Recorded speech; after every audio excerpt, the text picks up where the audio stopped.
Nous lisons, nous écoutons, nous échangeons aussi avec notre entourage. C'est aujourd'hui notre processus d'apprentissage. L'apprentissage de nouvelles connaissances, de nouveaux savoirs, savoir-faire et savoir-être. Mais au fond de nous-mêmes, maîtrisons-nous vraiment ces nouvelles connaissances ? Bonjour à toutes et à tous, c'est Lucas Barrier. Je suis très heureux de vous retrouver pour une nouvelle vidéo. Encore une fois, merci de votre fidélité. Merci, je sais que je peux compter sur vous, vous êtes toujours fidèles au rendez-vous et c'est déjà une belle preuve de suivi et de confiance en moi que vous me donnez. Donc pour ça déjà, je vous dis merci. Et puis bien évidemment, je suis là pour vous parler d'un nouveau sujet, une nouvelle vidéo aujourd'hui.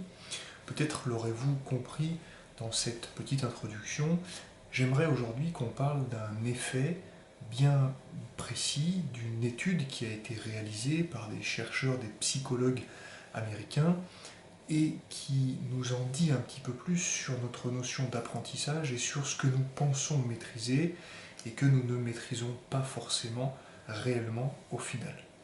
Donc j'aimerais aujourd'hui qu'on voit ce qui s'appelle l'effet Dunning-Kruger, parce que nous sommes les clés de toutes les portes closes de nos vies.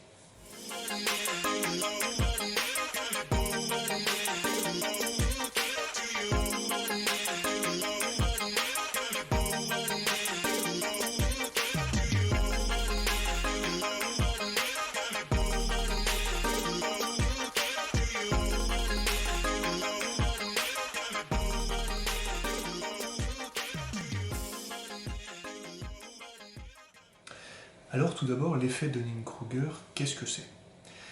L'effet Dunning-Kruger, c'est la conclusion de travaux et de recherches menés par deux psychologues américains qui s'appellent David Dunning et Justin Kruger et qui ont publié leurs résultats dans les années 1999 et donc qui ont nommé cet effet l'effet Dunning-Kruger. Cet effet nous dit tout simplement que nous avons toutes et tous tendance à surestimer un petit peu nos connaissances lorsque nous venons justement d'acquérir de nouveaux savoirs, de nouvelles connaissances, de nouveaux éléments. Nous avons tendance à penser que nous les maîtrisons très rapidement, que nous pouvons les enseigner, que nous pouvons les transmettre et que nous pouvons surtout donner notre avis sur ce sujet, sur cette thématique, alors qu'en réalité il est encore un petit peu tôt et nous ne maîtrisons pas réellement et pas complètement ce nouveau sujet que nous venons de découvrir. Donc cet effet Dunning-Kruger va se diviser en trois étapes différentes, trois étapes successives, et c'est ce que j'aimerais voir avec vous aujourd'hui, et puis voir également pourquoi cet effet Dunning-Kruger peut être dangereux, ou en tout cas peut être néfaste pour nous, comment s'en protéger et comment s'en sortir. Donc on commence tout de suite avec la première étape de cet effet Dunning-Kruger. Donc comme je vous l'expliquais précédemment, dans cet effet Dunning-Kruger, nous venons d'acquérir une nouvelle connaissance, nous venons de découvrir un nouvel élément, un nouveau sujet dans nos vies, nous avons peut-être lu quelques articles, quelques lignes, nous avons peut-être entendu quelque chose aussi à ce sujet, et nous pensons donc maîtriser ce sujet. C'est la première étape de cet effet Dunning-Kruger que nous appellerons la montagne de la stupidité. Encore une fois, pas de panique, aucun jugement de valeur, cela ne veut absolument pas dire que ces gens sont stupides, mais à cet instant-là, ils sont en train de gravir la montagne de la stupidité. Pourquoi ? Eh bien tout simplement parce que nous pensons détenir un savoir, nous pensons pouvoir nous exprimer sur un sujet donné, sur un sujet précis. Or, il nous manque encore énormément de connaissances, il nous manque encore énormément de recul, d'analyse et d'expérience pour pouvoir parler et pour pouvoir nous exprimer sur ce sujet. Donc cette première étape de l'effet Dunning-Kruger, ce premier point de passage, c'est cet instant où nous pensons connaître, nous pensons maîtriser un sujet, et donc nous nous exprimons avec un avis bien tranché, bien pointu. Malheureusement, nous manquons encore de connaissances et de recul sur ce sujet-là. Donc cette première étape nous sommes en train de gravir la montagne de la stupidité. La deuxième étape de cet effet Dunning-Kruger débute à l'instant même où nous prenons conscience que nous sommes au sommet de cette montagne de stupidité.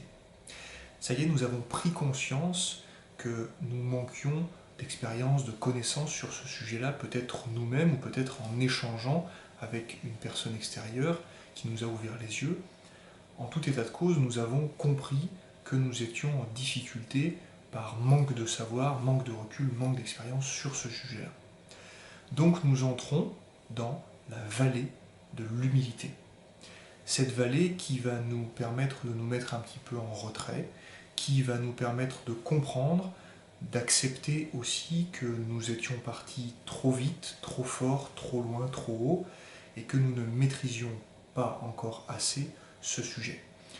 Les apprentissages, les lectures, peut-être aussi les écoutes que nous avions eues ne suffisaient pas pour maîtriser pleinement ce sujet et pour se permettre surtout d'émettre un avis et de porter parfois un jugement un petit peu trop hâtif. Donc nous sommes dans cette deuxième étape de l'effet Dunning-Kruger, nous sommes dans la vallée de l'humilité. Et donc la troisième et dernière étape de cet effet Dunning-Kruger, ça va être de sortir petit à petit, peu à peu, de cette vallée de l'humilité pour se rapprocher de plus en plus de la plaine de la consolidation. Et c'est dans ce chemin entre la vallée de l'humilité vers la plaine de la consolidation où nous allons apprendre. Nous allons continuer à faire peut-être des recherches, à écouter des gens parler sur ce sujet, à nous renseigner nous-mêmes et vraiment à consolider justement nos connaissances, à acquérir une première forme d'expérience, à prendre du recul sur une situation, sur un sujet, et donc à gagner en compétences, en connaissances, en savoir, et pouvoir petit à petit s'exprimer de nouveau sur ce sujet avec un vrai avis construit, réfléchi et consolidé. Donc cette troisième étape qui nous amène petit à petit vers le vrai savoir et la vraie maîtrise, c'est cette plaine de la consolidation. Si nous devions donc résumer un petit peu cet effet Dunning-Kruger, c'est simplement cette propension qu'a chaque être humain à penser un petit peu trop rapidement, maîtriser un sujet. Je vais essayer de vous mettre le diagramme de ces trois phases par lesquelles nous passons toutes et tous dans cet effet Dunning-Kruger. Je me répète donc, dans un premier temps, nous gravissons la montagne de la stupidité.